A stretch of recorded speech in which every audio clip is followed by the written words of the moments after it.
Živijo, pozdravljeni nazaj na Juniormu kanalu, pozdravljeni nazaj v moji sobi in tole zdaj bo že tradicionalni pozdrav, ker vedno isto rečem, tako da se bomo tega zdaj kar navadili.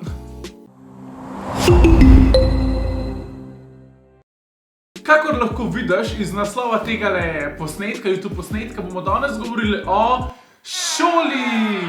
In prosim, ne me kregati, ker govorim o šoli, ampak jaz mislim, da je zdaj popoln trenutek, popoln čas. Pa lahko vam že kar na začetku spoiljam, da tist, ki bo do konca ostal, bo mogoče dobil še en gratis nasvet, katerega se najbolj veselim, tako da če te zanima, pogledaj video do konca. Presežem, da vem, o čem govorim. Vem, da zgleda, kot da sem najbolj neizobražen človek. Jaz sem pred kratkim lihkar diplomiral, oktobra grem nazaj na magisterij, tako da nekaj znanja imam. Je pa res to, da jaz nikoli nisem bil popoln učenec, skoraj nikoli. A sem imel same petke? Ne. A sem imel same cveke? Ne, bili pa definitivno so. Ampak sem se z leti šolanja naučil raznih trikov, kako lažje do boljših ocen. Ker se da biti majčkeno pretkan, pa da se v glavnem, brez da se učiš cele dneve. Ok, mislim, da je cajt, da neham lebetati, pa kar začnimo z mojim prvim nasvetom, ki se glasi to: usedi se v prvi dve vrsti.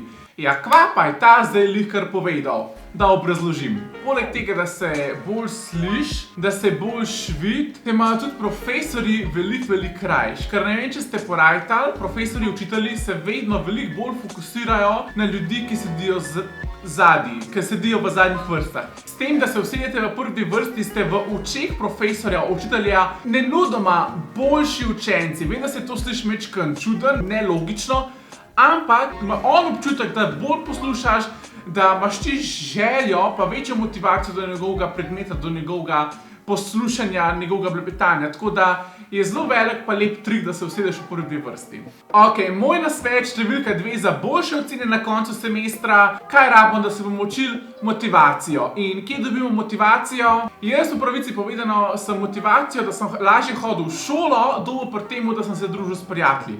Meni so bili prijatelji ena izmed motivacij, gremo v šolo, gremo k pouku, imamo se fajn.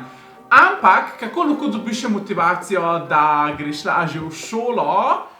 Če še nobenemu ni jasen, zame so bile to vedno oblačila. Outfit of the day. Jaz, ko sem si na koncu dneva na polički prištimal oblačila, ki jih bom naslednji dan imel za v šolo gor, sem se dejansko lažje zbudil, ker sem nosil majice, hlače, ker sem jih imel rad, ker so mi bile hude. In dejansko je bilo lažje pa v šolo, ker sem bil gremo folku pokazati, kaj imam jaz danes gor. Mi, ljudje, kakor sem jaz, rabimo vso pomoč, ki nam pride pod roke, in če bom šel lažje v šolo, lepše oblečen, zakaj pa ne? Zakaj pa ne?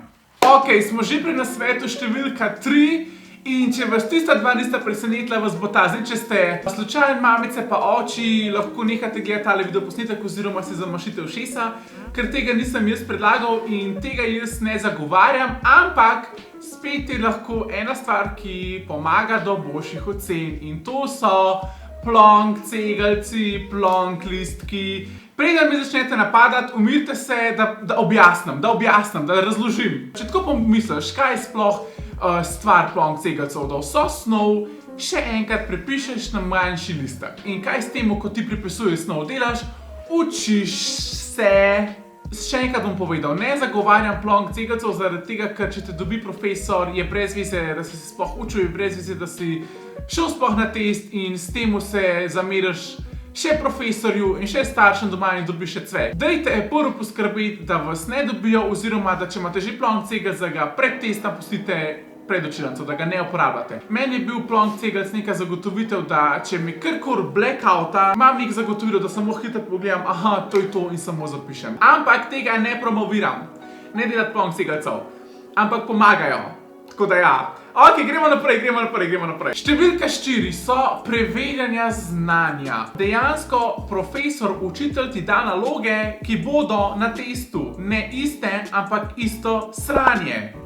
Jaz sem vedno poskrbel, da sem pred vsakim testom znal preverjanje znanja na pamet. Ne na pamet, ampak če je bila matematika na preverjanju 5 plus 5, sem se jaz naučil še števanja. Zaradi tega, ker bo seštevanje na testu. A je to logično? Nimam pojma! Daj te preverjanje znanja rešiti 2-krat, 3-krat, 4-krat pred testom, ker je tako, to je nekako največje zagotovilo, da saj nekaj znaš, ker profesor bo dal v test. Anyway, gremo naprej. Moj peti nasvet za boljše ocene v šoli je, da preberem. Upam, da ste pripravljeni. To je ena praksa, ki ne razumem, zakaj jo več ljudi ne dela, ampak je tako nekaj najlažjega, ker ti profesor dejansko na pladnju da dobro oceno. In to je, da se javiš takoj, ko se lahko. Mislim, a se vi sploh zavedate, ko profesor po eno mesecu pa pol reče, poglejte, če se kdo hoče javiti, se od zdaj naprej lahko. In če se ti javiš že naslednjo uro, takrat, ko imate vsega skupaj, ne vem, 10 strani snovi, mislim, daj mi povej, kdaj bo lažji. Povej mi, kdaj se bo lažji javiti, kot pa takrat. Izkoristite to varianto, ki vam jo dajo profesori, ker ponovadi so prav guno, če se kdo hoče javiti, se zdaj lahko. In zdaj se lahko. Tako da, dajte se ta prvi javiti. Ok, zdaj smo pa pri ta zadnji stvari, 5+1 akcija, kupiš 5, dobiš 6, anyway. Meni prvič povedan je srednja šola bila res zakon in tudi osnovna šola samo zaradi prijateljev. In veliko lažji, veliko hitreje bomo menili in tudi veliko večjo motivacijo boš imel, če imaš to srečo, da imaš ene res dobre prijatelje v osnovni ali pa srednji šoli ali pa na faksu. Zdaj pa kaj pa še boš, da imaš prijatelje, ki znajo kakšen predmet boljš, kot pa ti. Zakaj? Ker ti lahko oni pomagajo. Se pravi, kaj na mojem roza listu napisal mu? Učenje s prijatelji je lažje in bolj zabavno. Zakaj sem to napisal? Ker dejansko se z eno prijateljem ali pa z dvema prijateljema veliko lažje skupaj učiti, kakor pa sam. Pa tudi z motivacijo imaš večjo. A veš, da se meniš, Žujo, a se danes dobimo pa gremo skupaj matematiko. Žujo, a se danes dobimo pa gremo skupaj slovenščino ponavljati. Meni se to veliko lažje sliši. Pa veliko tako boljša motivacija, pa veliko boljš bo, lažji.